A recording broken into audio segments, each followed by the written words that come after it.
The intentional and systematic destruction of Canada, it's well on its way to being completed. Justin Trudeau began this project a little over 10 years ago, and Mark Carney is going to bring it to completion.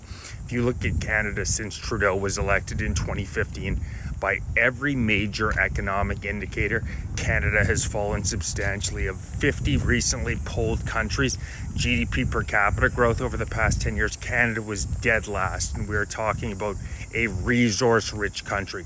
Our crime rates, our violent crime rates, our theft, our violence against women, all rates are up 20%, 66%, 83% respectively, all rising rapidly. Immigration, you look, unprecedented growth, absolutely unprecedented. It's over 7.5 million people in under a decade in a country that was only 32.5 million. Mark Carney is not slowing down on any of these policies. This is a man who was one of Trudeau's chief economic advisors. Absolutely, if anything, Carney's a slightly smarter version of Trudeau, though that's not saying very much. He continues these insane immigration policies where hundreds of thousands of people continue to invade the country, despite the fact that 75% of Canadians say enough is enough, they don't want anymore. Carney is going further than Trudeau did in terms of pushing these ESG, so-called green policies that continue to destroy our economy. He's focusing on building so-called prefab housing, which the vast majority of Canadians don't want to live in, but Carney is going to get rich as hell through Brookfield on. He is pushing Bill C-63, the so-called Online Harms Act, that it's not a stretch of the imagination to say it will permanently silence dissidents. It allows the Canadian government, through a newly created so-called Digital Safety Commission, to throw Canadians in prison, not for anything they've done, but for the fear that they may say something hateful in the future. I kid you not.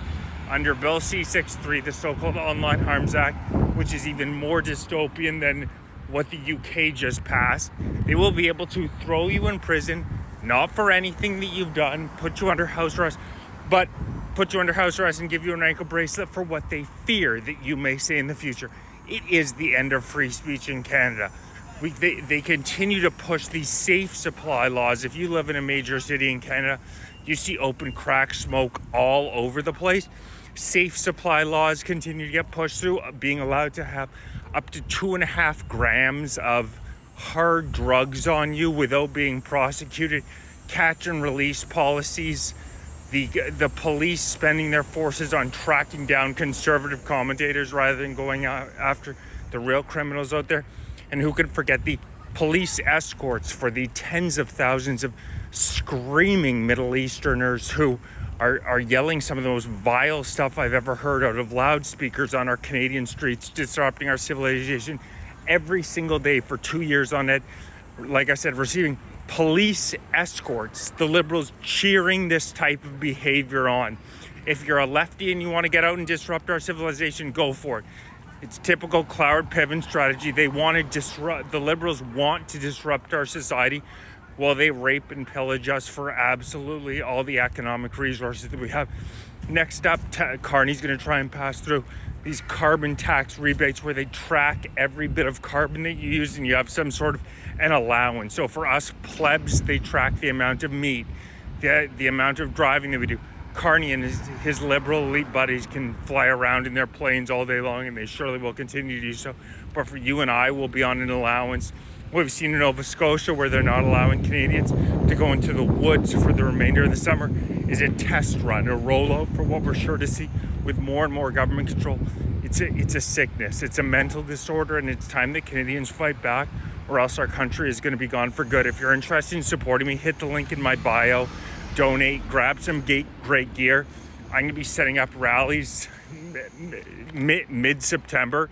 It's time that we hit the streets and fight back, because real Canadians know what's going on. We can't sustain this as a country for much longer. Our ancestors didn't fight World War I, World War II for this. Join the battle against these corrupt bastards trying to destroy this once great country.